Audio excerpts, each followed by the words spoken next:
तो hello everyone, कैसे हैं आप सभी। तो भैया आप सभी बहुत सारे स्टूडेंट ऐसे हैं जो खुश भी होंगे और लगभग को मैं बता दूं आप सबको कि बहुत सारे स्टूडेंट मतलब ज़्यादातर स्टूडेंट जो अभी खुश नहीं होंगे। किस लिए भाई? तो रिजल्ट को लेकर के अभी स्टूडेंट जो है खुश नहीं होंगे। किस चीज़ को लेकर के खुश नहीं होंगे?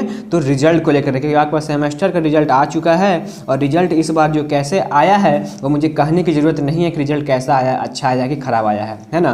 तो लगभग मैं आपको बता दूँ, और ख़ास करके इलेक्ट्रिकल के स्टूडेंट जितने भी हैं, इलेक्ट्रिकल के स्टूडेंट फर्स्ट सेमेस्टर के हो गए, आपको थर्ड सेमेस्टर के हो गए और उसके बाद आपको सिक्स सेमेस्टर का लगभग सही आया है ना। तो खास करके मैं कहने वाला हूँ इलेक्ट्रिकल के फर्स्ट सेमेस्टर के स्टूडेंट और थर्ड सेमेस्टर के स्टूडेंट है ना, लगभग जिनका खराब आया उनके बारे में है ना। तो देखिए, सबसे पहले मैं आपको बता दूं कि यहाँ पर रिजल्ट कैसा आया इस बार। तो रिजल्ट इस बार का बहुत ही ज़्यादा टफ आया है इलेक्ट्रिकल वाले का, और मैकेनिकल वाले का भी कुछ टफ आया है, लेकिन फिर भी मैकेनिकल का लगभग सही है, मतलब 70% 80% मैकेनिकल वाले का सही है। तो उसके रेशियो में इलेक्ट्रिकल वाले का इलेक्ट्रिकल वाले का बहुत ज़्यादा टफ इस बार आया है ना। तो यहाँ पे देखिए, मैं बात करने वाला हूँ आपको एक टॉपिक यहाँ पे लिखा हुआ है कि कैरी वाले प्रमोट हो गए हैं, कैरी वाले प्रमोट हो गए, जिनका कैरी लगा था वो प्रमोट हो गए हैं है ना।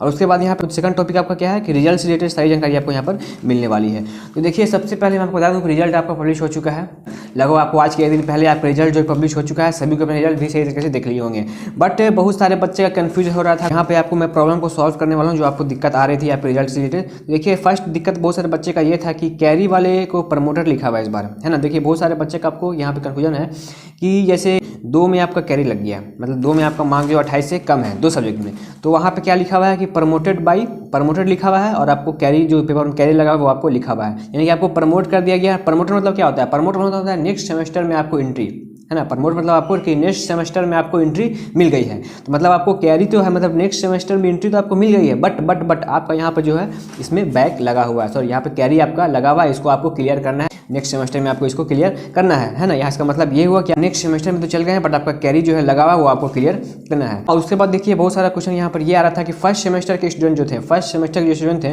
उनका जैसे यहाँ पर मतलब आपको मैं बता दूँ, जैसे किसी में आपका ऐसे तो होता है कि मतलब 2 सेमेस्टर में आपको मतलब 2 सब्जेक्ट में आपका कैरी लगा हुआ है, तो आप मतलब उसी में रह सकते हैं, आपका बैक नहीं हुआ, आप प्रमोट कर दी जाएंगे। लेकिन यहाँ पर क्या, लेकिन 2 सेमेस्टर में आपका अगर कैरी लगा हुआ है तो आप प्रमोट मतलब आप बैक नहीं हुए, आपको अगले सेमेस्टर में प्रमोट कर दिया जाएगा। लेकिन यहाँ पे फर्स्ट सेमेस्टर का जो रिजल्ट आया है उसमें लगभग किसी स्टूडेंट का 3 सेमेस्टर में कैरी लगा, किसी का 4 सेमेस्टर में लगा हुआ है, फिर भी वहाँ पे आपको प्रमोट लिखा हुआ है ना। इसका मतलब ये हुआ कि फर्स्ट सेमेस्टर के स्टूडेंट अगर आपका 4 पेपर में भी कैरी लगा हुआ है, 3 पेपर में भी कैरी लगा हुआ है, तो आपको मतलब नेक्स्ट सेमेस्टर में जाने में दिक्कत नहीं होगा, आप नेक्स्ट सेमेस्टर में जा सकते हैं, बट आपको उस कैरी को क्लियर करना होगा है ना। यानी कि फर्स्ट सेमेस्टर में आपका 2 पेपर में 3 पेपर में कैरी लगता है तो आपका कोई दिक्कत नहीं है, बट आपको अगले नेक्स्ट सेमेस्टर में उसको क्लियर करना होगा है ना। वो आपको फर्स्ट सेमेस्टर में बैक नहीं होता है। अगर फर्स्ट सेमेस्टर में आपका बैक जो है नहीं होता है, फर्स्ट सेमेस्टर में आपको छूट दिया गया है ना। फर्स्ट सेमेस्टर में बैक नहीं होता, फर्स्ट में भी ऐसा होता है ऐसा, और सेकंड में भी ऐसा होता है ना। तो अभी फर्स्ट सेमेस्टर कहीं का 2 सब्जेक्ट में 3 सब्जेक्ट में 4 सब्जेक्ट में क्वेरी भी लगा है, तो वो अभी बैक नहीं हुए हैं, वो जो है मतलब नेक्स्ट सेमेस्टर में प्रमोट हो जाएंगे, जो है नेक्स्ट सेमेस्टर में प्रमोट हो जाएंगे, उनको जो है नेक्स्ट सेमेस्टर में एग्जाम देने का छूट मिला हुआ है ना।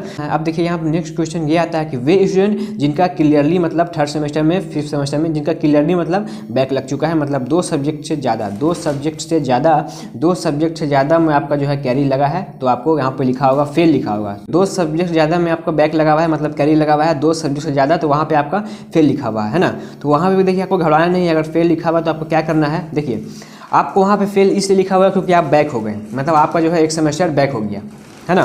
घबराना नहीं है। देखिए, आपका अभी स्क्रूटनी का फॉर्म निकलने वाला है, कुछ दिन में निकल जाएगा है ना। तो वहाँ पे आपको स्क्रूटनी का फॉर्म का अप्लाई कर देना है, ताकि आपका एक सब्जेक्ट भी अगर बच जाए, आपका 3 सब्जेक्ट में कैरी लगा हुआ है ना, तो जिसमें आपको भरोसा है, आप लिखे थे नंबर कम मिला, तो वहाँ पे स्क्रूटनी का फॉर्म भर देना है, ताकि आपको मतलब एक सब्जेक्ट भी बच जाए तो आप जो है बैक से बच जाए है ना।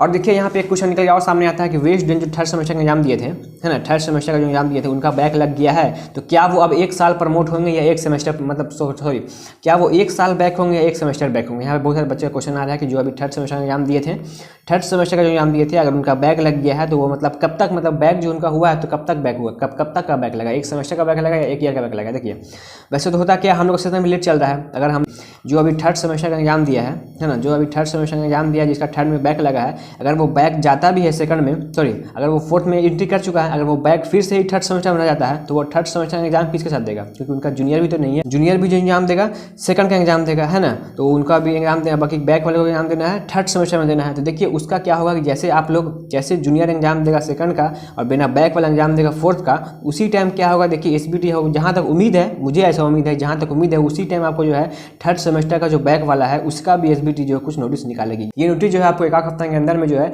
बोर्ड जरूर निकालेगी, आपको टेंशन लेने की जरूरत नहीं है। आपको मतलब टेंशन ना लें कि आप ईयर बैक होंगे, आप जो है सेमेस्टर ही बैक होंगे, है ना, आपको टेंशन ज़्यादा ना लगे। जहाँ तक उम्मीद है मुझे कि आपका देखिए नोटिस एक हफ्ते के अंदर में जरूर निकल जाएगी, है ना। तो देखिए इसके लिए भी आपको टेंशन नहीं लेना कि अगर आपका बैक लग गया है तो, है ना, अगर ईयर बैक हुआ है कि आपका सेमेस्टर बैक हुआ है, जहाँ तक उम्मीद है वो आपका सेमेस्टर ही बैक हुआ है। ऐसे मैं आपको बता दूँ सेमेस्टर बैक तो हुआ है, लेकिन आपको क्या करना है, एक बार आपको स्क्रूटनी का फॉर्म भर देना है। स्क्रूटनी का फॉर्म भर के अपना अगर शायद एक आध सब्जेक्ट भी अगर आपका बच जाता है तो आपका मतलब बैक से बच जाओगे, है ना, ये आपको स्क्रूटनी का फॉर्म जरूर से भर देना है। तो चलिए साथ ही साथ मैं आपको बता दूँ कि अगर इससे रिलेटेड अगर आपको और भी चीज़ की दिक्कत है तो आप मुझसे नीचे कमेंट में लिख कर पूछ सकते हैं, आपको जरूर रिप्लाई मिलेगा। अगर नहीं तो आप मुझसे इंस्टाग्राम का लिंक मैं नीचे देता रहूँगा ऑफिशियल, और वहाँ पर आप जाके मुझसे पर्सनल मैसेज करके आप मुझसे पूछ सकते हैं, वहाँ पे आपको जरूर इन्फॉर्मेशन मिल जाएगा। आपका कोशिश किया जाएगा कि आपका जल्द से जल्द जो आपका जवाब मिल जाए, ताकि आपको किसी भी तरह की परेशानी ना हो। तो तब तक के लिए हमारे चैनल से बने रहें, और अगर चैनल पर नए हैं तो चैनल को सब्सक्राइब करना ना भूलें। तब तक के लिए see ya have a good day, take care, bye bye.